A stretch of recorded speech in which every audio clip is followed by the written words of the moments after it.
দেখো বন্ধুরা, কষ্ট হয়ে গেছে এখনো তোমার চাকরি বাকি রয়েছে তো, খুব গরম লাগছে। সব পারবো, অত ঘাবড়াই তোমরা ভূতকে চিনতে পারছো এখন?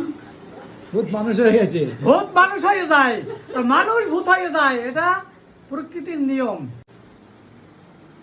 দেখো সুস্মিতা, তাই কি? সুস্মিতা আজকে খেললো না তো?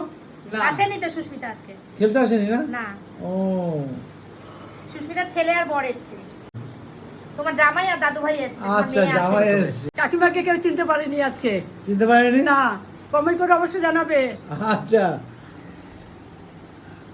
আর সুস্মিতা, এই সুস্মিতা বলি, সুমি সব জায়গায় তুমি সুস্মিতাকে মেয়েটাকে ভুলে গেছে, কাকু মেয়েটাকে ভুলে গেছে। কালকে রিয়াদিকেও সারাক্ষণ সুস্মিতা করে দেখে যাচ্ছে। আমাকে একটু ভালোবাসা বলে কত তাহলে মেয়ে জামাই কি এমনি এমনি বললাম? মেয়ে জামাই, আরে, ওটাই তো কথা, মেয়ে মেয়ে জামাই জামাই কি আদর এমনি বেশি। এমনি আমি বলছি, নাম দিয়েছি। একদমই তাই। এবারও আর মৌসুমি একা একা ভালো লাগছে না এখানে, তাড়াতাড়ি বাড়ি চলে যাবে, যে এখানে কাউকে পাচ্ছে না সঙ্গী, এর জন্য আর কি। ঠিক আছে, এই তো এত আবার কি হাঁপিয়ে গেছি, খুব কষ্ট হয়েছে, গরম পড়েছে আজকে। তা ঠিক আছে, পরে আসবো, টাটা।